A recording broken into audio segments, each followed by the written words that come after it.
ಕಾರ್ಯಕ್ರಮದಲ್ಲಿ ದಿವ್ಯ ಸಾನ್ನಿಧ್ಯವನ್ನು ವಹಿಸಿರ್ತಕ್ಕಂಥ ಪರಮ ಪೂಜ್ಯ ಡಾಕ್ಟರ್ ಬಸವಮೂರ್ತಿ ಮಾದಾಚರಣೆಯ ಸ್ವಾಮೀಜಿಯವರ ಪಾದಾರವಿಂದಗಳಿಗೆ ಶಿರಸಾಷ್ಟಾಂಗ ನಮಿಸಿ, ಮಾಜಿ ಶಿಕ್ಷಣ ಸಚಿವರು, ನನ್ನ ಸನ್ಮಿತ್ರರು ಆದಂಥ ಎನ್ ಮಹೇಶ್ ಅವರೇ, ಸಂವಿಧಾನ ಬದಲಾಯಿಸಿದ್ದು ಯಾರು ಎನ್ನುವ ಪುಸ್ತಕದ ಲೇಖಕರಾದ ವಿಕಾಸ್ ಕುಮಾರ್ ಅವರೇ, ಇವತ್ತಿನ ಕಾರ್ಯಕ್ರಮದಲ್ಲಿ ಗೌರವ ಉಪಸ್ಥಿತಿಯನ್ನು ಹೊಂದಿರತಕ್ಕಂಥ DG ಬಿರಾದಾರ್ ಅವರೇ, ರವೀಂದ್ರ ಇಂಗ್ಲೇಕರ್ ಅವರೇ, SL ಜೀರ್ಗಾಲ್ ಅವರೇ, BC ತಳವಾರ್ ಅವರೇ, BD ರಾಠೋಡ್ ಅವರೇ, ಡಾಕ್ಟರ್ SS ಪಾಟೀಲ್ ಅವರೇ, ಶ್ರೀ KB ನಾಗೂರ್ ಅವರೇ, ಶ್ರೀ ರವಿ S ಕಲೂರ್ ಅವರೇ, ಶಿವಕುಮಾರ್ B ಕಣ್ಣಿ ಅವರೇ, ಉಮಾಶಂಕರ್ ಪತ್ತಾರ್ ಅವರೇ, ಸಂಗಮೇಶ್ ಡೊಂಗರ್ಗಾವಿ ಅವರೇ, ಡಾಕ್ಟರ್ ಮಾಧವ್ ಗುಡಿ ಅವರೇ, ಡಾಕ್ಟರ್ ಸುಮಾ ಬೋಡ್ರೆಡ್ಡಿ ಅವರೇ, ಶ್ರೀಮತಿ ವೀಣಾ ಜಾಮನ್ಗೌಡ್ರವರೇ, ಇಷ್ಟು ದೊಡ್ಡ ಸಂಖ್ಯೆಯಲ್ಲಿ ಇಲ್ಲಿ ಆಗಮಿಸಿರ್ತಕ್ಕಂಥ ಎಲ್ಲ ಸಂವಿಧಾನದ ಅಭಿಮಾನಿ ಬಂಧುಗಳೇ, ಮಾಧ್ಯಮ ಮಿತ್ರರೇ, ಒಂದು ವಿಶೇಷ ಸಂಗತಿ ಏನು ಅಂದರೆ 100ಕ್ಕೆ 100ರಷ್ಟು ಈ ಆಹ್ವಾನ ಪತ್ರಿಕೆಯಲ್ಲಿ ಇರ್ತಕ್ಕಂಥವ್ರು ಎಲ್ಲರೂ ಉಪಸ್ಥಿತರಿದ್ದಾರೆ ಅನ್ನೋದನ್ನ ತಮ್ಮ ಗಮನಕ್ಕೆ ತರಲಿಕ್ಕೆ ಬಯಸ್ತೇನೆ. 100%. ಈ ಕಾರ್ಯಕ್ರಮದ ಉದ್ದೇಶ ಏನು, ಯಾಕೆ ಈ ಕಾರ್ಯಕ್ರಮ ಮಾಡಬೇಕಾಯಿತು? ಒಂದು ಗಾದೆ ಮಾತಿದೆ, ಸತ್ಯ ಹೊಸಲು ದಾಟೋದಕ್ಕೆ ಮುಂಚೆ ಸುಳ್ಳು ಊರೆಲ್ಲ ಸುತ್ತಾಡಿ ಬರುತ್ತದೆ, ಅಂತಿಮವಾಗಿ ಗೆಲ್ಲೋದು ಸತ್ಯವೇ. ಅದಕ್ಕಾಗಿ ನಮ್ಮ ದಾರ್ಶನಿಕರು ಹೇಳಿದ ಮಾತು ಸತ್ಯಮೇವ ಸತ್ಯಮೇವ, ಸತ್ಯಕ್ಕೆ ಜಯ ಸಿಗಬೇಕು.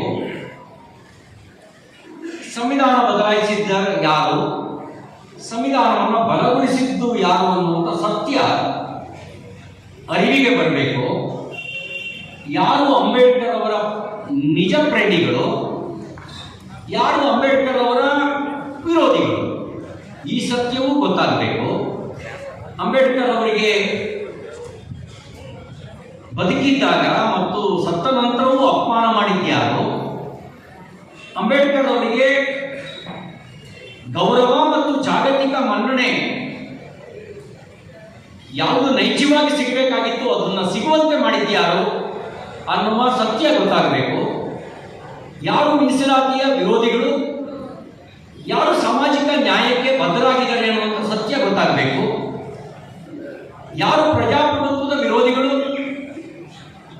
ಯಾರು ಸರ್ವಾಧಿಕಾರಿಯಾಗಿ ತನ್ನ ಅಧಿಕಾರದ ಅವಧಿಯಲ್ಲಿ ವರ್ತನೆ ಮಾಡಿದ್ರು, ಯಾರು ನೈಜ ಪ್ರಜಾಪ್ರಭುತ್ವದ ಆಶಯಕ್ಕೆ ತಕ್ಕಂತೆ ಅಧಿಕಾರ ನಡೆಸಿದ್ರು ಅನ್ನುವಂಥ ಸತ್ಯದ ಅನಾವರಣ ಮಾಡೋದಕ್ಕೆ ಸಿಟಿಜನ್ಸ್ ಫಾರ್ ಜಸ್ಟಿಸ್ ಈ ಕಾರ್ಯಕ್ರಮದ ಆಯೋಜನೆಯನ್ನು ಮಾಡಿದೆ.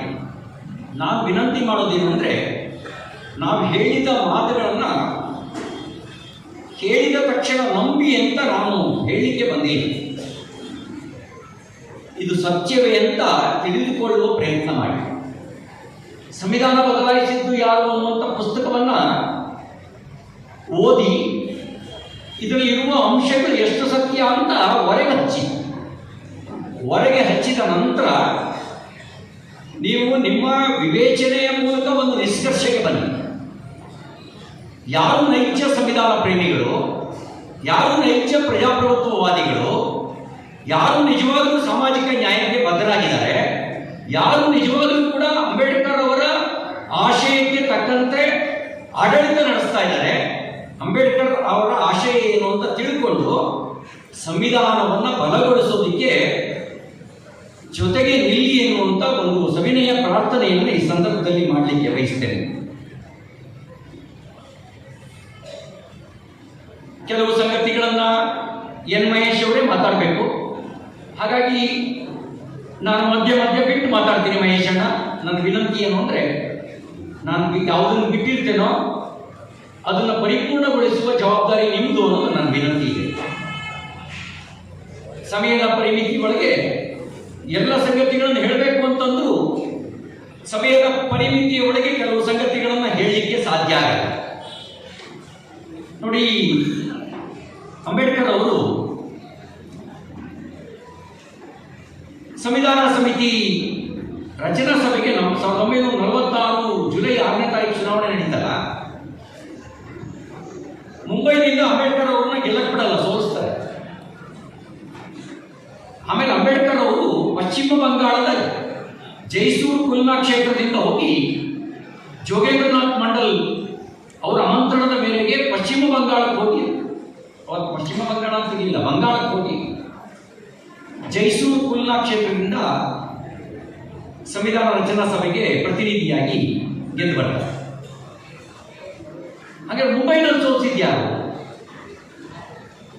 ಜನಸಂಘ ಹುಟ್ಟಿರಲಿಲ್ಲ, ಬಿಜೆಪಿ ಅಸ್ತಿತ್ವದಲ್ಲಿರಲಿಲ್ಲ. ಸೋಲಿಸಿದವರು ಯಾರು? ವಿಚಾರ ಮಾಡಿ ಅಂತ ವಿನಂತಿ ಮಾಡಿ ಬಯಸ್ತೇನೆ.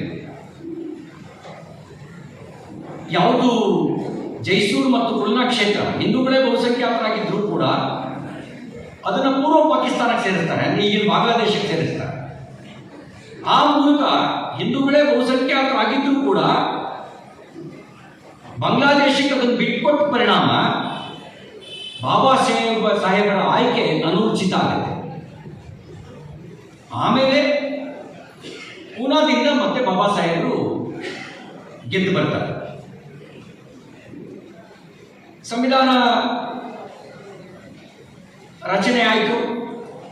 1949 ನವೆಂಬರ್ 26ನೇ ತಾರೀಕು ಸಂವಿಧಾನವನ್ನು ನಾವು ಸಮರ್ಪಣೆ ಮಾಡಿಕೊಂಡ್ವಿ. ಈಗ ನಾವು ಸಂವಿಧಾನದ ಪೀಠಿಕೆ ಓದಬೇಕಾದ್ರೆ ಅದನ್ನು ಉಲ್ಲೇಖ ಮಾಡ್ತೀವಿ. 2015 ನವೆಂಬರ್ 26ರವರೆಗೆ, ನವೆಂಬರ್ 26ರನ್ನ ನಾವು ಆಚರಿಸ್ತಾ ಇದ್ದಿದ್ದು ಏನಂತ ಆಚರಿಸ್ತಾ ಇದ್ವಿ? ಮಾಧ್ಯಮ ಸ್ನೇಹಿತರು ಗಮನಿಸಬೇಕು, ಲಾ ಡೇ ಅಂತ ಕರೀತಾ ಇದ್ರು. ಪ್ರಧಾನಮಂತ್ರಿ ನರೇಂದ್ರ ಮೋದಿಯವರು 2014ಕ್ಕೆ ಪ್ರಧಾನಮಂತ್ರಿಯಾಗಿ ಬಂದರು. 2015 ನವೆಂಬರ್ 26ರಿಂದ ನವೆಂಬರ್ 26ರನ್ನ ಕರೆದಿದ್ದು ಸಂವಿಧಾನ ಗೌರವ ದಿವಸ್ ಅಂತೇಳಿ ಆಚರಿಸೋದಕ್ಕೆ ಪ್ರಾರಂಭಿಸಿದರು. ಅಂದರೆ ನರೇಂದ್ರ ಮೋದಿಯವರು ಪ್ರಧಾನಮಂತ್ರಿ ಆಗಿ ಬರುವವರೆಗೂ ಸಂವಿಧಾನವನ್ನು ಸ್ವೀಕರಿಸಿದ ದಿನ ನಮ್ಮ ದೇಶದಲ್ಲಿ ಆಚರಣೆಗೆ ಒಳಪಟ್ಟಿದ್ದು ಲಾ ಡೇ ಎಂಬ ಹೆಸರಿನಲ್ಲಿ. ರಾಷ್ಟ್ರೀಯ ಕಾನೂನು ದಿನ, ಲಾ ಡೇ. ಯಾವಾಗ ಸಂವಿಧಾನ ಗೌರವ ದಿವಸ ಅಂತ ಆಚರಿಸಕ್ಕೆ ಪ್ರಾರಂಭಿಸ್ತೀವಿ? 2015 ನವೆಂಬರ್ 26. ಇನ್ನು ಅಂಬೇಡ್ಕರ್ ವಿರೋಧಿ ಯಾರು? ಅಂಬೇಡ್ಕರ್ ವಿರೋಧಿ ಯಾರು? ಅಂಬೇಡ್ಕರ್ ಅವರು ಬದುಕಿದ್ದಾಗ 1952ರಲ್ಲಿ ನಡೆದ ಚುನಾವಣೆಯಲ್ಲಿ ಸೋಲಿಸಿದ್ಯಾರು? 54ರಲ್ಲಿ ಮತ್ತೆ ನಡೆದ ಉಪಚುನಾವಣೆಯಲ್ಲಿ ಸೋಲಿಸಿದಂಥ ಮಹಾನುಭಾವರು ಯಾರು? ಪಾರ್ಟಿ ಯಾವುದು? ನೀವು ಗೂಗಲ್ ಸರ್ಚಿಗೆ ಹೋಗಿ ಸರ್ಚ್ ಮಾಡಿದ್ರೆ 1952ನಲ್ಲಿ ಅಂಬೇಡ್ಕರ್ ಅವರನ್ನು ಸೋಲಿಸಿದ್ಯಾರು ಅಂತ ಸರ್ಚ್ ಮಾಡಿದರೆ ಹೂ ಡಿಫೀಟೆಡ್ ಅಂಬೇಡ್ಕರ್ ವಿಚ್ ಪಾರ್ಟಿ ಅಂತ ನೀವು ಸರ್ಚ್ ಮಾಡೋದು ಸಾಕು, ನಿಮಗೆ ಸತ್ಯ ಗೊತ್ತಾಗುತ್ತೆ. ಸೋಲಿಸಿದ್ದು ಕಾಂಗ್ರೆಸ್ ಪಾರ್ಟಿ. ಉಪಚುನಾವಣೆಯಲ್ಲಿ ಸ್ವಾಭಾವಿಕವಾಗಿ ಪ್ರಧಾನಮಂತ್ರಿಗಳು ಪ್ರಚಾರಕ್ಕೆ ಹೋಗಲ್ಲ ಯಾವುದೇ ಉಪಚುನಾವಣೆಯಲ್ಲಿ. ಆದರೆ ಅಂಬೇಡ್ಕರ್ ಅವರನ್ನು ಸೋಲಿಸಲೇಬೇಕು ಅಂತ 1954ನಲ್ಲಿ ಅಂದಿನ ಪ್ರಧಾನಮಂತ್ರಿ ಆಗಿದ್ದಂಥ ಚಾಚಾ ನೆಹರು, ಪಂಡಿತ್ ಜವಾಹರ್ಲಾಲ್ ನೆಹರು ಅವರು ಒಂದಲ್ಲ 2 ಬಾರಿ ಉಪಚುನಾವಣೆಯಲ್ಲಿ ಅಂಬೇಡ್ಕರ್ ಅವರ ವಿರುದ್ಧ ಕ್ಯಾಂಪೇನಿಗೆ ಹೋದರು. ಯಾಕೆಂದ್ರೆ ಅಂಬೇಡ್ಕರ್ ಅವರು ಲೋಕಸಭೆಗೆ ಬರಬಾರದು ಅನ್ನುವಂಥ ಭಯ ಬಂದರೆ ಅವರ ಪ್ರಶ್ನೆಗಳನ್ನು ಎದುರಿಸಕ್ಕಾಗದೇ ಇರುವಂಥ ಒಂದು ಭಯ ಅವತ್ತಿನ ಪ್ರಧಾನಮಂತ್ರಿ ಕಾಡ್ತಾ ಇತ್ತು. ಈಗ ಯೋಚನೆ ಮಾಡಿ, ಅಂಬೇಡ್ಕರ್ ಅವರನ್ನು ಸೋಲಿಸಿದವರು ವಿರೋಧಿಗಳ, ಅಂಬೇಡ್ಕರ್ ಅವರು ಲೋಕಸಭೆಗೆ ಹೋಗಬೇಕು ಅಂತ ಅವರಿಗೆ ಬೆಂಬಲ ಕೊಟ್ಟು ಕೆಲಸ ಮಾಡಿದವರು ವಿರೋಧಿಗಳ. 1952, 1954 2 ಬಾರಿ ಅಂಬೇಡ್ಕರ್ ಅವರನ್ನು ಸೋಲಿಸಿದ ಪಾರ್ಟಿ ಯಾರು ಅನ್ನೋದನ್ನು ನೀವು ಸರ್ಚ್ ಮಾಡಿ. ಆಗ ನಿಶ್ಚಯಕ್ಕೆ ಬನ್ನಿ ಅಂಬೇಡ್ಕರ್ ವಿರೋಧಿ ಯಾರು ಅಂತ ಹೇಳಿ. ಅಂಬೇಡ್ಕರ್ ಅವರು ರಾಜೀನಾಮೆ ಕೊಡಬೇಕಾಯಿತು ಕಾನೂನು ಖಾತೆಯ ಹುದ್ದೆಗೆ. ಯಾಕೆ ರಾಜೀನಾಮೆ ಕೊಟ್ಟರು? ಸಂವಿಧಾನ ರೂಪಿಸಿದಂಥ ಮಹಾತ್ಮನಿಗೆ ರಾಜೀನಾಮೆ ಕೊಡುವಂಥ ಒಂದು ಒತ್ತಡ, ಸಂದಿಗ್ಧತೆ ಯಾಕೆ ನಿರ್ಮಾಣ ಆಯಿತು? ಅವರು 4 ಕಾರಣಗಳನ್ನು ತನ್ನ ರಾಜೀನಾಮೆ ಪತ್ರದಲ್ಲಿ ಹೇಳ್ತಾರೆ.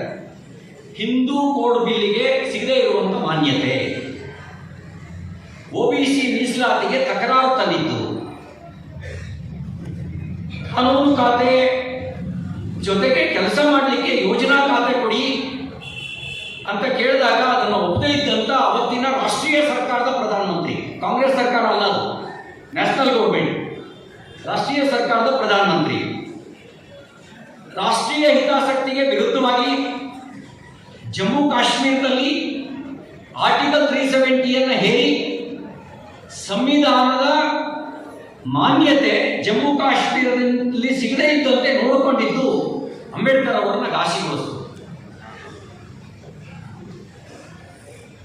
ಅಂಬೇಡ್ಕರ್ ಅವರು ರಾಜೀನಾಮೆ ಕೊಡಲಿಕ್ಕೆ ಕಾರಣ ಆದಂತ ಈ 4 ಅಂಶಗಳಲ್ಲಿ ಒಂದು, ರಾಷ್ಟ್ರೀಯ ಹಿತಾಸಕ್ತಿಗೆ ವಿರುದ್ಧವಾಗಿ ಆರ್ಟಿಕಲ್ 370 ಜಮ್ಮು ಕಾಶ್ಮೀರದಲ್ಲಿ ಹೇರಿ ಅಲ್ಲಿ ಸಂವಿಧಾನದ ಆಶಯಗಳ ಅನುಷ್ಠಾನ ಆಗದಂತೆ ತಡೆದಿತ್ತು. ಯಾವ ಕಾರಣಕ್ಕೆ ತಡೆದರು? ಅಂಗೈ ಹೊಣ್ಣಿಗೆ ಕನ್ನಡಿ ಹಿಡಿಬೇಕಾದ ಅವಶ್ಯಕತೆ ಇಲ್ಲ. ಅಂಗೈ ಹೊಣ್ಣಿನಷ್ಟು ಸ್ಪಷ್ಟವಾಗಿ ಗೊತ್ತಿದೆ. ಆರ್ಟಿಕಲ್ 370 ಹೇರಿದ್ದು ಕಾಂಗ್ರೆಸ್ ಪಾರ್ಟಿ, ವಿಶೇಷವಾಗಿ ನಮ್ಮ ಮೊದಲ ಪ್ರಧಾನಮಂತ್ರಿ ಜವಾಹರಲಾಲ್ ನೆಹರೂರವರ ಒತ್ತಾಯ ಮತ್ತು ಒತ್ತಡದ ಕಾರಣಕ್ಕೆ. ಯಾವಾಗ ಅದನ್ನು ತೆಗೆದುಹಾಕಲಾಯಿತು? ನರೇಂದ್ರ ಮೋದಿಯವರು ಪ್ರಧಾನಮಂತ್ರಿಯಾಗಿ 2ನೇ ಬಾರಿ ಅಧಿಕಾರ ಸ್ವೀಕಾರ ಮಾಡಿದ ಮೇಲೆ ಆರ್ಟಿಕಲ್ 370 ರದ್ದುಪಡಿಸಿ ಭಾರತದ ಸಂವಿಧಾನ ಇಡೀ ಭಾರತಕ್ಕೆ ಅನ್ವಯ ಆಗುವಂತೆ ಮಾಡಿದ್ದು ಭಾರತೀಯ ಜನತಾ ಪಾರ್ಟಿ ನೇತೃತ್ವದ ನರೇಂದ್ರ ಮೋದಿಯವರ ನೇತೃತ್ವದ ಸರ್ಕಾರ ಅನ್ನೋದು ಸತ್ಯ ಅಲ್ವಾ? ಹಾಗಿದ್ರೆ ಸಂವಿಧಾನದ ಆಶಯವೇ ಸಮಗ್ರ ಭಾರತಕ್ಕೆ ಅನುಷ್ಠಾನ ಆಗದೇ ಇದ್ದಂತೆ ತಡೆದವರು ಸಂವಿಧಾನ ವಿರೋಧಿಗಳ, ಸಮಗ್ರ ಭಾರತಕ್ಕೆ ಸಂವಿಧಾನ ಅನುಷ್ಠಾನವಂತೆ ಆಗುವಂತೆ ಮಾಡಿದವರು ಸಂವಿಧಾನ ವಿರೋಧಿಗಳ? ಜವಾಹರಲಾಲ್ ನೆಹರು ಅವರು ಎಲ್ಲ ಮುಖ್ಯಮಂತ್ರಿಗಳಿಗೆ ಒಂದು ಪತ್ರ ಬರೀತಾರೆ. ಮೀಸಲಾತಿ ಪ್ರಗತಿಗೆ ಅಡ್ಡಿಯಾಗುತ್ತೆ, ಮೀಸಲಾತಿ ದಕ್ಷತೆಗೆ ವಿರೋಧಿಯಾಗುತ್ತೆ. ಮುಖ್ಯಮಂತ್ರಿ ಪಬ್ಲಿಕ್ ಡೊಮೈನ್ ನಲ್ಲಿ ಇರುವಂತಹ ಪತ್ರ, ಪ್ರಧಾನಮಂತ್ರಿಗಳ ಪತ್ರಾಗಾರದಲ್ಲಿ ಇರುವಂತಹ ಪತ್ರ. ಯಾರು ಪತ್ರ ಬರೆದಿದ್ದು? ಜವಾಹರಲಾಲ್ ನೆಹರು ಅವರು. ಯಾವುದಕ್ಕಾಗಿ ಪತ್ರ ಬರೆದಿದ್ದು? ಮೀಸಲಾತಿ ಅನ್ನೋದು ದೇಶದ ಪ್ರಗತಿಗೆ ಅಡ್ಡಿಯಾಗುತ್ತೆ, ದಕ್ಷತೆ ಅಧಿಕಾರಿಗಳು ಬರೋಕ್ಕೆ ಸಾಧ್ಯ ಆಗಲ್ಲ. ಈಗ ಹೇಳಿ, ತನ್ನ ಒಡಲೊಳಗೆ ಮೀಸಲಾತಿಯ ವಿರೋಧವನ್ನೇ ಇಟ್ಕೊಂಡು OBC ಮೀಸಲಾತಿ ಸಿಗದಂತೆ ಮಾಡಿದವರು ಎಲ್ಲಿವರೆಗೂ 1990ರವರೆಗೂ OBC ಮೀಸಲಾತಿಯೇ ಸಿಗದಂತೆ ಮಾಡಿದವರು ಯಾರು? ಅಂದರೆ ಯಾರು ಮೀಸಲಾತಿ ವಿರೋಧಿಗಳು?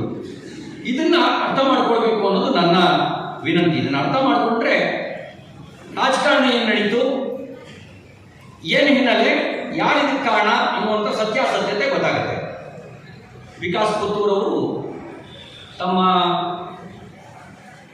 ಪುಸ್ತಕ ಬಿಡುಗಡೆಯ ಮುನ್ನ ಮಾತಿನಲ್ಲಿ ಸಂವಿಧಾನ ತಿದ್ದುಪಡಿ ಯಾರ ಕಾಲದಲ್ಲಿ ಎಷ್ಟಾಯಿತು ಅನ್ನೋದನ್ನು ಹೇಳಿದರು.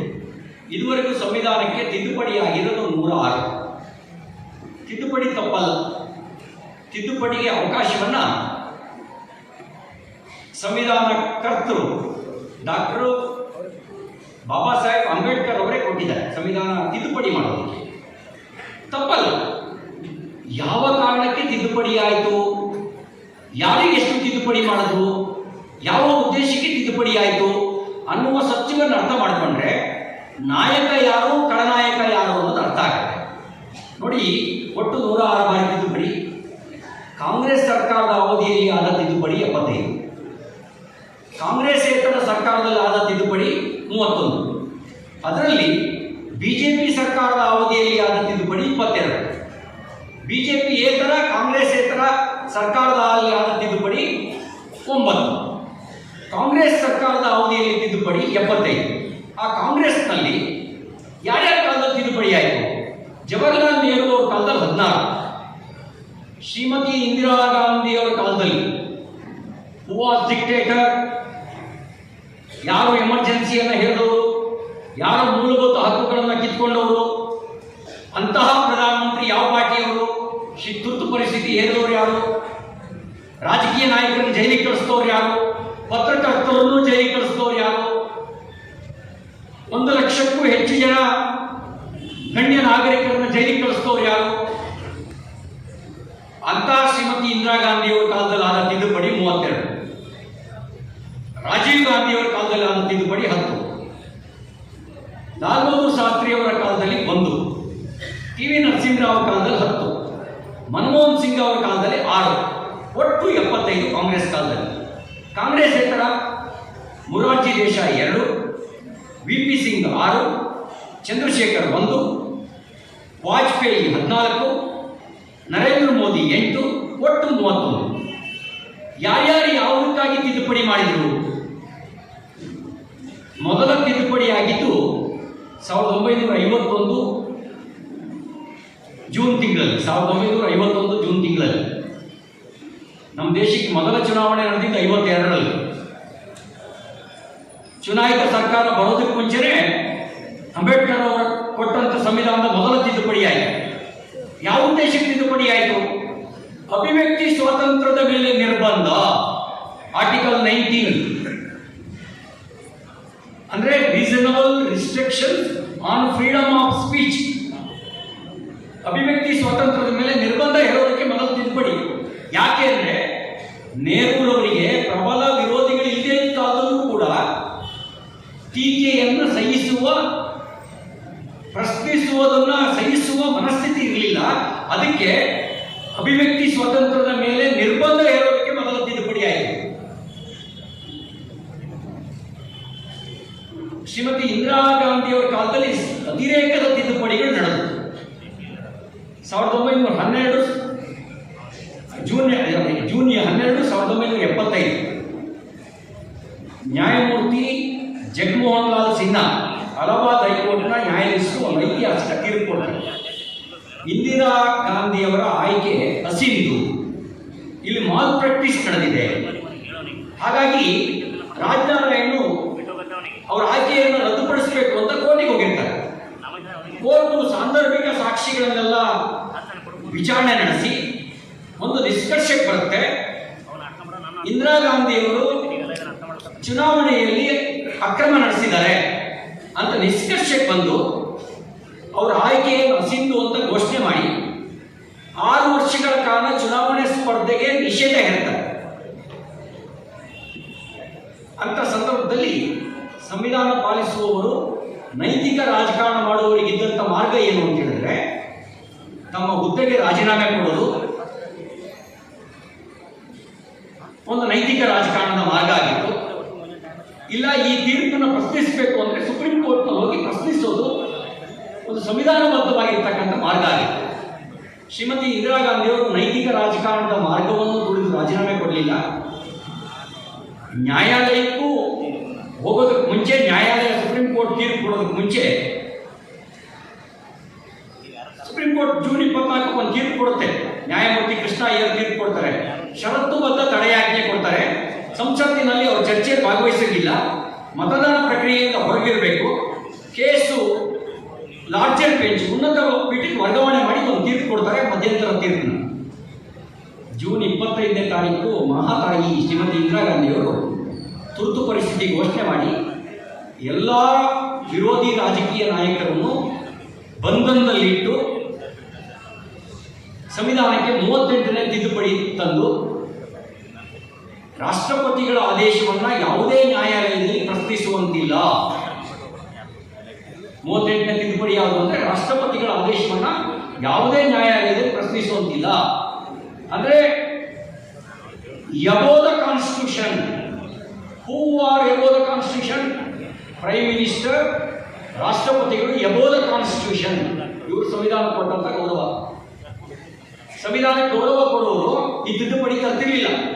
ಪ್ರಧಾನಿ, ಸ್ಪೀಕರ್, ಉಪರಾಷ್ಟ್ರಪತಿಗಳ ಬಗ್ಗೆ ನ್ಯಾಯಾಲಯಗಳಿಗೆ ವಿಚಾರಣೆ ನಡೆಸುವ ಅವಕಾಶ ರದ್ದು. ಅಗತ್ಯವಿದ್ದರೆ ಸಂಸತ್ತು ರಚಿಸುವ ತಂಡದಿಂದ ವಿಚಾರಣೆ. ಚುನಾವಣೆಗೆ ಸಂಬಂಧಿಸಿದ ಎಲ್ಲ ಕಾನೂನುಗಳು 9ನೇ ಪರಿಚ್ಛೇದಕ್ಕೆ ಸೇರ್ಪಡೆ. ಈ ತಿದ್ದುಪಡಿಯ ಮೂಲಕ ನ್ಯಾಯಮೂರ್ತಿ ಜಗನ್ಮೋಹನ್ ಲಾಲ್ ಸಿನ್ಹಾ ಕೊಟ್ಟ ತೀರ್ಪನ್ನು ನಿಷ್ಕ್ರಿಯಗೊಳಿಸಲಾಯಿತು. ಸಂವಿಧಾನದ 40ನೇ ತಿದ್ದುಪಡಿ, ಮಾಧ್ಯಮ ಸ್ನೇಹಿತರೆ, ಮಾಧ್ಯಮಗಳಿಗೆ ನಿರ್ಬಂಧ. ಸಂವಿಧಾನದ 40ನೇ ತಿದ್ದುಪಡಿ ಮಾಧ್ಯಮ ಸ್ವಾತಂತ್ರ್ಯಕ್ಕೆ ನಿರ್ಬಂಧ. ಯಾವುದನ್ನ ನಾವು ನ್ಯಾಯಾಂಗ, ಶಾಸಕಾಂಗ ಮತ್ತು ಕಾರ್ಯಾಂಗದ ನಂತರ 4ನೇ ಅಂಗ ಅಂತ ಕರೆದು ಆ ಮಾಧ್ಯಮ ಸ್ವಾತಂತ್ರ್ಯಕ್ಕೆ ನಿರ್ಬಂಧ. ಕೆಲವು ಪತ್ರಿಕೆಗಳು ತಮ್ಮ ಸಂಪಾದಕೀಯವನ್ನು ಖಾಲಿ ಬಿಟ್ಟು ತುರ್ತು ಪರಿಸ್ಥಿತಿಯ ಈ ಒಂದು ನಿರ್ಣಯವನ್ನು ಪ್ರತಿಭಟಿಸಿತು, ಖಾಲಿ ಬಿಟ್ಟು. ನೀವೇನು ಬರೀತೀರೋ ಅದು ಸೆನ್ಸಾರ್ ಒಳಪಡ್ತಿತ್ತು.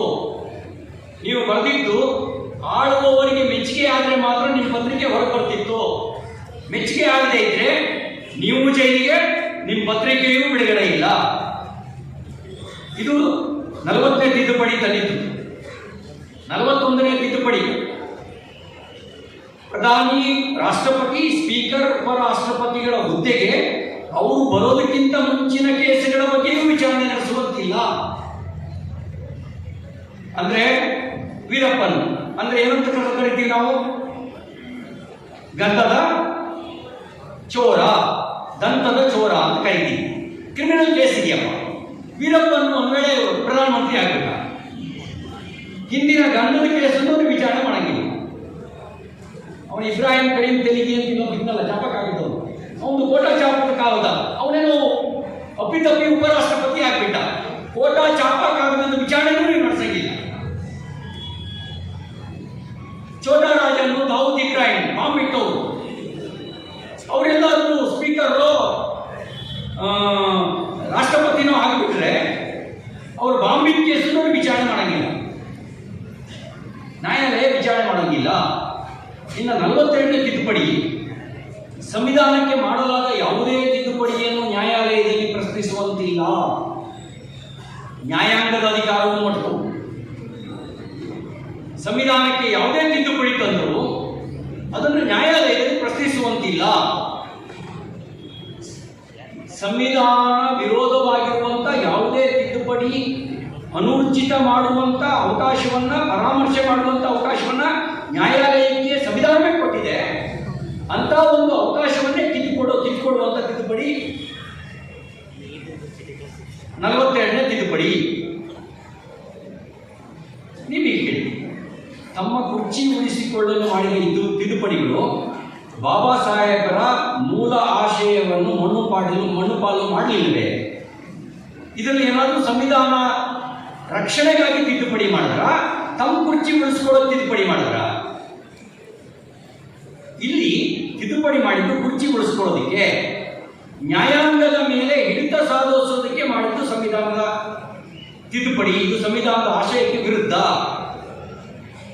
ಪತ್ರಿಕಾ ರಂಗದ ಮೇಲೆ ಹಿಡಿತ ಸಾಧಿಸೋದಕ್ಕೆ ಮಾಡಿದ ತಿದ್ದುಪಡಿ ಪತ್ರಿಕಾ ಸ್ವಾತಂತ್ರ್ಯವನ್ನೇ ಕಸಿದುಕೊಳ್ಳೋದು. ಈಗ ಸಂವಿಧಾನ ಪುಸ್ತಕ ಹಿಡ್ಕೊಂಡು ಓಡಾಡ್ತಾರಲ್ಲ, ಅವ್ರ ಪಾರ್ಟಿಯ ಯಾವುದೇ ನಾಯಕ ಇಂಥ ಸಂವಿಧಾನ ವಿರೋಧಿ ನಡೆಯನ್ನ ಪ್ರಶ್ನಿಸುವ ದಮ್ಮ ಇರಲಿಲ್ಲ. ಬದಲಿಗೆ ಏನ್ ಮಾಡ್ತಿದ್ರು ಗೊತ್ತಾ? ಹೊಗಳು ಭಟ್ರಾಗಿದ್ರು. Indira is India, India is Indira. Indira ಇಲ್ಲ, ಇಂಡಿಯಾ ಇದೆ. ಇಂದಿರಾ ಇಲ್ಲ, ಇಂಡಿಯಾ ಇದೆ. ಅವ್ರು ಹೇಳ್ತಾ ಇದ್ದಿದ್ದೇನು ಅಂದ್ರೆ, ಇಷ್ಟೆಲ್ಲ ಸಂವಿಧಾನ ವಿರೋಧಿಯಾಗಿರುವಂತ ನಡೆಯನ್ನ, ನುಡಿಯನ್ನ ಪ್ರಶ್ನಿಸಿದೆ Indira is India, India is Indira ಅಂತ ಘೋಷಣೆ ಹಾಕೋದ್ರೊಳಗೆ ನಮ್ಮ ಖರ್ಗೆ ಸಾಹೇಬರು ಸೇರಿ ಆ ಜೈಕಾರ ಹಾಕೋದ್ರೊಳಗೆ ಮಗ್ನರಾಗಿದ್ರು. ಈಗ ಸಂವಿಧಾನದ ಬಗ್ಗೆ ಮಾತಾಡೋದಕ್ಕೆ ಈ ಮಹಾನುಭಾವರಿಗೆ, ಅವತ್ತು ಪ್ರಶ್ನಿಸದೇ ಇರುವಂತಹ ಮಹಾನುಭಾವರಿಗೆ ಯಾವ ನೈತಿಕತೆ ಇದೆ? ಯಾವ ನೈತಿಕತೆ ಇದೆ ಇವರಿಗೆ? ಇನ್ನ ಹಿಂದುಳಿದ ವರ್ಗದವರ ಮೀಸಲಾತಿ ಎನ್ನೇ ಪ್ರಶ್ನಿಸಿದಂತ ಕಾಂಗ್ರೆಸ್ಸಿಗೆ ಸುಮಾರು 30 ವರ್ಷಗಳಿಗೂ ಅಧಿಕ ಕಾಲ ಹಿಂದುಳಿದ ವರ್ಗದವರಿಗೆ ಮೀಸಲಾತಿಯನ್ನೇ ಕೊಡದೇ ಇರುವಂತ ಕಾಂಗ್ರೆಸ್ಸಿಗರಿಗೆ ಹಿಂದುಳಿದ ವರ್ಗದವರ ಮೀಸಲಾತಿಯ ಬಗ್ಗೆ ಕೇಳುವ ಯಾವ ಅಧಿಕಾರ ಇದೆ? ಇನ್ನ 1976ರಲ್ಲಿ ಸುಪ್ರೀಂ ಕೋರ್ಟ್ ಒಂದು ತೀರ್ಪು ಕೊಡುತ್ತೆ.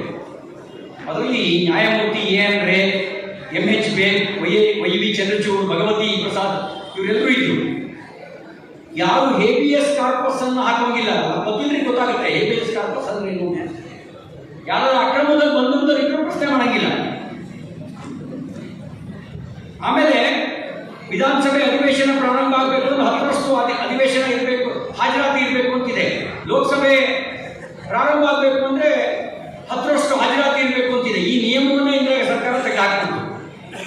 ಮೀಸಾ ಕಾಯ್ದೆ ಅಡಿಯಲ್ಲಿ 1,10,000ಕ್ಕೂ ಹೆಚ್ಚು ಜನ ಸಂವಿಧಾನ ಪರವಾಗಿ ಹೋರಾಟ ಮಾಡಿದವರನ್ನ ಬಂಧಿಸಿ ಜೈಲಿಗೆ ತಳ್ಳಿದ ಸರ್ಕಾರ. ಮಾಧ್ಯಮ ಸ್ನೇಹಿತರೆ, ಇದರೊಳಗಡೆ 2,000ಕ್ಕೂ ಹೆಚ್ಚು ಜನ ಪತ್ರಕರ್ತರು ಇದ್ರು. ಬರೀ ರಾಜಕೀಯ ನಾಯಕರೆಲ್ಲ ಇದ್ದಿದ್ದು, ಬರೀ ಸಾಮಾಜಿಕ ಹೋರಾಟಗಾರರೆಲ್ಲ ಇದ್ದಿದ್ದು, ಬರೀ ಕಾನೂನು ತಜ್ಞರೆಲ್ಲ ಇದ್ದಿದ್ದು. 2,000ಕ್ಕೂ ಹೆಚ್ಚು ಜನ ಪತ್ರಕರ್ತರು ಕೂಡ ಜೈಲಿಗೆ ಹೋಗಿದ್ರಿ.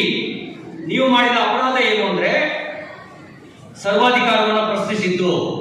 ನೀವು ಮಾಡಿದ ಅಪರಾಧ ಏನು ಅಂದ್ರೆ ಸಂವಿಧಾನ ಉಳಿಸೋದಕ್ಕಾಗಿ ಹೋರಾಟ ಮಾಡಿದ್ದು.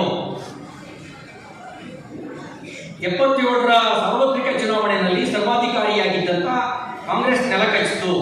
ಅಕಸ್ಮಾತ್ ಸೋತೆ ಇದ್ದಿದ್ರೆ ಶಾಸಕಾಂಗದ ಮೇಲೆ ಹಿಡಿತ ಸಾಧಿಸುವ, ಪತ್ರಿಕಾ ರಂಗದ ಮೇಲೆ ಹಿಡಿತ ಸಾಧಿಸುವ ಕಾಯ್ದೆಗಳು ಮುಂದುವರಿತಾ ಇತ್ತು.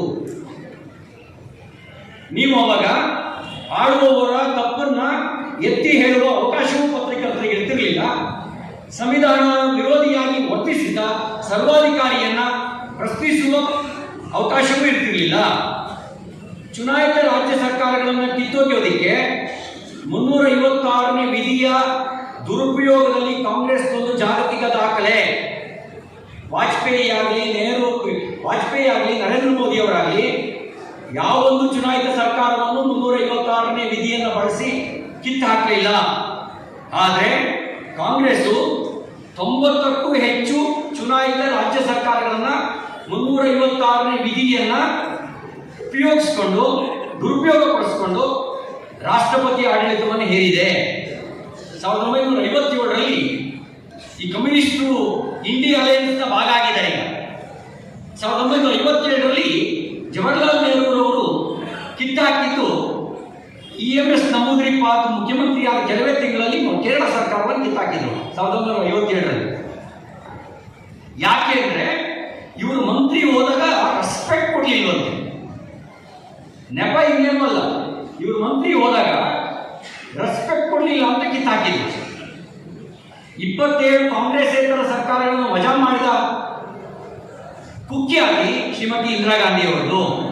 DMK, TDP, ಎಡರಂಗ, NCP ಇತ್ಯಾದಿ ಪ್ರಾದೇಶಿಕ ಪಕ್ಷಗಳನ್ನು ಹಣಿಯೋದಕ್ಕೆ 356ನೇ ವಿಧಿಯ ದುರುಪಯೋಗವನ್ನು ಯಥೇಚ್ಛವಾಗಿ ಮಾಡಿದೆ. 97ರಲ್ಲಿ ಬಿಜೆಪಿಯ 4 ಸರ್ಕಾರಗಳನ್ನು ವಜಾ ಮಾಡಿದ್ರು. PV ನರಸಿಂಹರಾವ್ ಕಾಲದಲ್ಲಿ ರಾಜಸ್ಥಾನ ಸರ್ಕಾರ, ಹಿಮಾಚಲ ಪ್ರದೇಶ ಸರ್ಕಾರ, ಮಧ್ಯಪ್ರದೇಶದಲ್ಲಿದ್ದಂಥ ಬಿಜೆಪಿ ಸರ್ಕಾರ, ಉತ್ತರ ಪ್ರದೇಶ ಸರ್ಕಾರ 4 ಸರ್ಕಾರಗಳನ್ನು ವಜಾ ಮಾಡಿದ್ರು. ಛತ್ತೀಸ್ಗಢ ಮತ್ತು ತೆಲಂಗಾಣ ರಾಜ್ಯ ಬಿಟ್ಟು ಒಂದಲ್ಲ ಒಂದು ರಾಜ್ಯಗಳು ಈ 356ನೇ ವಿಧಿಯ ದುರುಪಯೋಗಕ್ಕೆ ಒಳಗಾಗಿದ್ದಾವೆ. ಇನ್ನು ವಾಜಪೇಯಿ ಕಾಲದಲ್ಲಿ ತಿದ್ದುಪಡಿ ಆಯಿತು, 14 ತಿದ್ದುಪಡಿ ಆಯಿತು. ಏನೇನು ಕಾರಣಕ್ಕಾಯಿತು ನೆನ್ಪಿಟ್ಕೊಳ್ಬೇಕು. SC/ST ಸಮಾಜ ಹಿನ್ನೆಲೆಯಿಂದ ಬಂದಿರೋರು ಅಂತ ಕೈ ಎತ್ತಿ. ನಾವು SC/ST ಹಿನ್ನೆಲೆಯಿಂದ ಬಂದಿರೋರು, ನೀವು ನೆನ್ಪಿಟ್ಕೊಳ್ಬೇಕು. ವಾಜಪೇಯಿ ತಿದ್ದುಪಡಿ ಮಾಡಿದ್ರು, SC/ST ಮೀಸಲಾತಿಯನ್ನು ವಿಸ್ತರಣೆ ಮಾಡೋದಕ್ಕೆ ತಿದ್ದುಪಡಿ ಮಾಡಿದ್ರು. ತಪ್ಪ? ಮೀಸಲಾತಿಯನ್ನು ವಿಸ್ತರಿಸೋದಕ್ಕೆ ತಿದ್ದುಪಡಿ ಮಾಡಿದ್ರು. ತೆರಿಗೆ ಸರಳೀಕರಣಕ್ಕಾಗಿ ತಿದ್ದುಪಡಿ ಮಾಡಿದ್ರು. ಬ್ಯಾಕ್ಲಾಗ್ ಹುದ್ದೆ ನಲ್ಲಿ SC/ST ಮೀಸಲಾತಿ ರಕ್ಷಣೆಗಾಗಿ ತಿದ್ದುಪಡಿ ಮಾಡಿದ್ರು. SC/ST ಬಡ್ತಿ ಮೀಸಲಾತಿಯ ತೊಡಕನ್ನು ನಿವಾರಿಸೋದಕ್ಕೆ ತಿದ್ದುಪಡಿ ಮಾಡಿದ್ರು. ಅರುಣಾಚಲ ಪ್ರದೇಶದಲ್ಲಿ ಲೋಕಲ್ ಬಾಡಿ ಪಂಚಾಯತ್ ರಾಜ್ ಸಂಸ್ಥೆಗಳಲ್ಲಿ SC ಮೀಸಲಾತಿಗೆ ಕೊಡೋದಕ್ಕೆ ತಿದ್ದುಪಡಿ ಮಾಡಿದ್ರು. ಸಾಂದರ್ಭಿಕ ಹಿರಿತನದ ಮೇಲೆ ಮೀಸಲಾತಿ ಬಡ್ತಿ ಮೀಸಲಾತಿ ಜಾರಿಗೊಳಿಸೋದಕ್ಕೆ ತಿದ್ದುಪಡಿ ಮಾಡಿದ್ರು. 71ರ ಜನಗಣತಿಯ ದತ್ತಾಂಶಗಳ ಬಳಕೆ ಮಾಡಿಕೊಳ್ಳೋಕೆ ತಿದ್ದುಪಡಿ ಮಾಡಿದ್ರು. 14 ವರ್ಷದವರೆಗೆ ಕಡ್ಡಾಯ ಶಿಕ್ಷಣ ರೈಟ್ ಟು ಎಜುಕೇಶನ್ ತರೋದಕ್ಕೆ 2002ರಲ್ಲಿ ವಾಜಪೇಯಿ ತಿದ್ದುಪಡಿ ಮಾಡಿದ್ರು. ಲೋಕಸಭಾ ಕ್ಷೇತ್ರಗಳ ಪುನರ್ವಿಂಗಡಣೆ ಮಾಡೋದಕ್ಕೆ ತಿದ್ದುಪಡಿ ಮಾಡಿದ್ರು. ಲೆವಿ ಮತ್ತು ಸೇವಾ ತೆರಿಗೆ ಸರಳೀಕರಣ ಮಾಡೋದಕ್ಕೆ ತಿದ್ದುಪಡಿ ಮಾಡಿದ್ರು 2004ರಲ್ಲಿ. SC ಆಯೋಗಕ್ಕೆ ರಾಷ್ಟ್ರೀಯ ST ಆಯೋಗಕ್ಕೆ ರಾಷ್ಟ್ರೀಯ ಆಯೋಗ ರಚನೆ ಮಾಡೋದಕ್ಕೆ ತಿದ್ದುಪಡಿ ಮಾಡಿದ್ರು. ಬೋಡೋ ಪ್ರದೇಶದವರಿಗೆ ಮೀಸಲಾತಿ ಕೊಡೋದಕ್ಕೆ ಅಸ್ಸಾಂನಲ್ಲಿ ತಿದ್ದುಪಡಿ ಮಾಡಿದ್ರು. ಸಚಿವ ಸಂಪುಟದ ಗಾತ್ರ ಮುಂಚೆ 100 ಜನ MLAಗಳಿದ್ರೆ 90 ಜನ ಮಂತ್ರಿ ಮಾಡ್ಕೊಳ್ಳೋದು, ಅದು 15% ಮಾತ್ರ ಇರಬೇಕು ಒಟ್ಟು ಶಾಸಕರಲ್ಲಿ ಅನ್ನೋದನ್ನ ತರೋದಕ್ಕೆ ತಿದ್ದುಪಡಿ ಮಾಡಿದ್ರು. ಅಧಿಕೃತ ಭಾಷೆಗಳ ಪಟ್ಟಿಗೆ ಮೈಥಿಲಿ ಬುಡಕಟ್ಟು ಸೇರ್ಪಡೆ ಮಾಡೋದಕ್ಕೆ ತಿದ್ದುಪಡಿ ಮಾಡಿದ್ರು. ಇದರಲ್ಲಿ ಒಂದಾದರೂ ಸ್ವಾರ್ಥ ಇದೆಯಾ? SC ST ಮೀಸಲಾತಿ ವಿಸ್ತರಣೆಗೆ ತಿದ್ದುಪಡಿ ಮಾಡಿತ್ತಪ್ಪ, ಪಟ್ಟಿ ಮೀಸಲಾತಿ ಅವಕಾಶ ಮಾಡೋದು ತಿದ್ದುಪಡಿ ಮಾಡಿತ್ತಪ್ಪ. ಒಂದೇ ಒಂದು ಸ್ವಾರ್ಥ ಸಂವಿಧಾನ ವಿರೋಧಿಯಾಗಿರುವಂಥ ತಿದ್ದುಪಡಿ ವಾಜಪೇಯಿ ಕಾಲದಲ್ಲಿ ನಡೆದಿಲ್ಲ. ಸಂವಿಧಾನ ವಿರೋಧಿ ತಿದ್ದುಪಡಿ ನಡೆದಿರೋದು ಕಾಂಗ್ರೆಸ್ ಕಾಲದಲ್ಲಿ ತಿದ್ದುಪಡಿ ನಡೆದಿರೋದು. ಸ್ವಾರ್ಥಕ್ಕಾಗಿ ತಿದ್ದುಪಡಿ ನಡೆದಿರೋದು ಕಾಂಗ್ರೆಸ್ ಕಾಲದಲ್ಲಿ. ಇನ್ನು ಮೋದಿಯವರು 8 ತಿದ್ದುಪಡಿ ಮಾಡಿದ್ದಾರೆ. 99ನೇ ತಿದ್ದುಪಡಿಯಿಂದ 106ರವರೆಗೆ. ಒಂದು ರಾಷ್ಟ್ರೀಯ ನ್ಯಾಯಾಂಗ ನೇಮಕಾತಿ ಆಯೋಗದ ರಚನೆಗಾಗಿ 2015 ತಿದ್ದುಪಡಿ ಮಾಡಿದ್ರು. ರಾಷ್ಟ್ರೀಯ ನ್ಯಾಯಾಂಗ ನೇಮಕಾತಿ ಆಯೋಗದ ರಚನೆಗಾಗಿ ತಿದ್ದುಪಡಿ. ಬಾಂಗ್ಲಾದೇಶದ ಗಡಿ ಪ್ರದೇಶದ ಪುನರ್ ಹಂಚಿಕೆಗಾಗಿ ತಿದ್ದುಪಡಿ ಮಾಡಿದ್ರು ಜುಲೈ 31, 2015. GST ತೆರಿಗೆ ಅಳವಡಿಸೋದಕ್ಕೆ 2017ರಲ್ಲಿ ಒಂದು ತಿದ್ದುಪಡಿ ಮಾಡಿದ್ರು. 2018ರಲ್ಲಿ ಹಿಂದುಳಿದ ವರ್ಗಗಳ ಆಯೋಗಕ್ಕೆ ರಾಷ್ಟ್ರೀಯ ಸಂವಿಧಾನಿಕ ಮಾನ್ಯತೆ ಕೊಡೋದಕ್ಕೆ ತಿದ್ದುಪಡಿ ಮಾಡಿದ್ರು. 10% ಆರ್ಥಿಕವಾಗಿ ಹಿಂದುಳಿದ ಮೀಸಲಾತಿಯ ಲಾಭವನ್ನು ಪಡೆದೇ ಇರತಕ್ಕಂಥ ಎಲ್ಲ ಜಾತಿಯವರಿಗೆ, ಬ್ರಾಹ್ಮಣರಿಗಲ್ಲ, ಎಲ್ಲ ಜಾತಿಯವರಿಗೆ ಮೀಸಲಾತಿ ಕಲ್ಪಿಸೋದಕ್ಕೆ ತಿದ್ದುಪಡಿಯನ್ನು ತಂದರು 2019ರಲ್ಲಿ. SC ST ಮೀಸಲಾತಿಯನ್ನು ಮತ್ತೆ ಮುಂದಿನ 10 ವರ್ಷಕ್ಕೆ 2030ರವರೆಗೂ ವಿಸ್ತರಿಸೋದಕ್ಕೆ ತಿದ್ದುಪಡಿಯನ್ನು ತಂದರು. ಆಂಗ್ಲೋ ಇಂಡಿಯನ್ ಮೀಸಲಾತಿಯನ್ನು ರದ್ದುಪಡಿಸೋದಕ್ಕೆ ಬ್ರಿಟಿಷ್ ಹೋಗಿದ್ದಾರೆ. ಆಂಗ್ಲೋ ಇಂಡಿಯನ್ ಬೇಕಾ? ಆ ಮೀಸಲಾತಿ ರದ್ದುಪಡಿಸೋದಕ್ಕೆ ತಿದ್ದುಪಡಿಯನ್ನು ತಂದರು. OBC ವರ್ಗವನ್ನು ಗುರುತಿಸುವಂಥ ಅಧಿಕಾರವನ್ನು ರಾಜ್ಯಗಳಿಗೆ ಕೊಡೋದಕ್ಕೆ ತಿದ್ದುಪಡಿಯನ್ನು ತಂದರು. 33% ಮಹಿಳೆಯರಿಗೆ ಮೀಸಲಾತಿಯನ್ನು ಕಲ್ಪಿಸೋದಕ್ಕೆ, ಮಹಿಳಾ ಮೀಸಲಾತಿಯನ್ನು ಕಲ್ಪಿಸೋದಕ್ಕೆ ತಿದ್ದುಪಡಿಯನ್ನು 2023ರಲ್ಲಿ ತಂದರು. 370ನೇ ವಿಧಿಯನ್ನು ರದ್ದುಪಡಿಸೋದಕ್ಕೆ ತಿದ್ದುಪಡಿಯನ್ನು ತಂದರು. ಇದರಲ್ಲಿ ಯಾವ ಸ್ವಾರ್ಥ ಇದೆ? ಇದರಲ್ಲಿ ತಾನಸಾಯಿ ಏನಿದೆ? ಯಾರು ತಾನಸಾಯಿ, ಯಾರು ಸ್ವಾರ್ಥಿ? ಇದನ್ನ ನೀವು ಪರಾಮರ್ಶೆ ಮಾಡಿ ಅಂತ ವಿನಂತಿ ಮಾಡಿ ಬಯಸ್ತೇನೆ. ಕಡೆಯದಾಗಿ 3 ನಿಮಿಷ ತಗೋತೀನಿ. ನೋಡಿ, ಅಂಬೇಡ್ಕರ್ ಅವರಿಗೆ ಭಾರತ ರತ್ನ ಕೊಟ್ಟಿದ್ದು ಕಾಂಗ್ರೆಸ್ ಅಲ್ಲ. 56ರಲ್ಲಿ ಅಂಬೇಡ್ಕರ್ ತೀರ್ಕೊಂಡಿದ್ದು, ಅವರಿಗೆ ಅವರೇ ಭಾರತ ರತ್ನ ಕೊಟ್ಕೊಂಡ್ರು. ಅಂಬೇಡ್ಕರ್ ಅವರಿಗೆ ಭಾರತ ರತ್ನ ಕೊಟ್ಟಿದ್ದು ಅಟಲ್ ಬಿಹಾರಿ ವಾಜಪೇಯಿ ಅವರು ಪ್ರಸ್ತಾಪ ಮಾಡಿದ್ರು.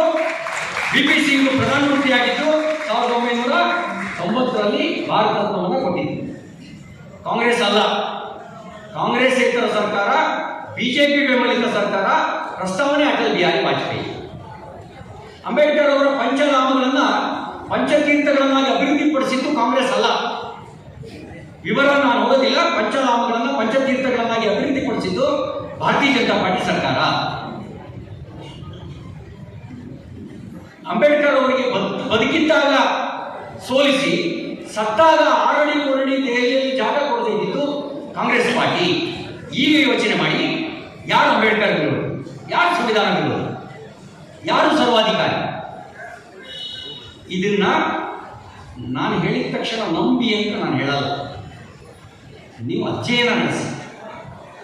ನಾನು ಹೇಳಿದ ಮಾತಲ್ಲಿ ಸತ್ಯ ಇದೆ ಅಂತಾದರೆ ನೀವು ಮನದಟ್ಟು ಮಾಡಿಕೊಂಡು ಉಳಿದವರಿಗೆ ಮನವರಿಕೆ ಮಾಡ್ಕೊಡ್ತೀರಾ? ಸತ್ಯದ ಪರವಾಗಿ ನಿಲ್ತೀವಿ, ಕೈ ಎತ್ತಿ. ಸತ್ಯದ ಪರವಾಗಿ ನಿಲ್ತೇವೆ. ಸತ್ಯದ ಪರವಾಗಿ ನಿಲ್ಲಿ. ಒಂದ್ಸಲಿ ಜೋರಾಗಿ ಹೇಳಿ, ಸತ್ಯಮೇವ ಸತ್ಯಮೇವ. ಸಂವಿಧಾನ ನಮ್ಮ ಹೆಮ್ಮೆ, ಸಂವಿಧಾನ ನಮ್ಮ ಸಂವಿಧಾನ. ಜೈ ಭೀಮ್, ಜೈ ಭಾರತ್, ಜೈ ಭೀಮ್, ಭಾರತ್ ಮಾತಾ ಕಿ. ಧನ್ಯವಾದ.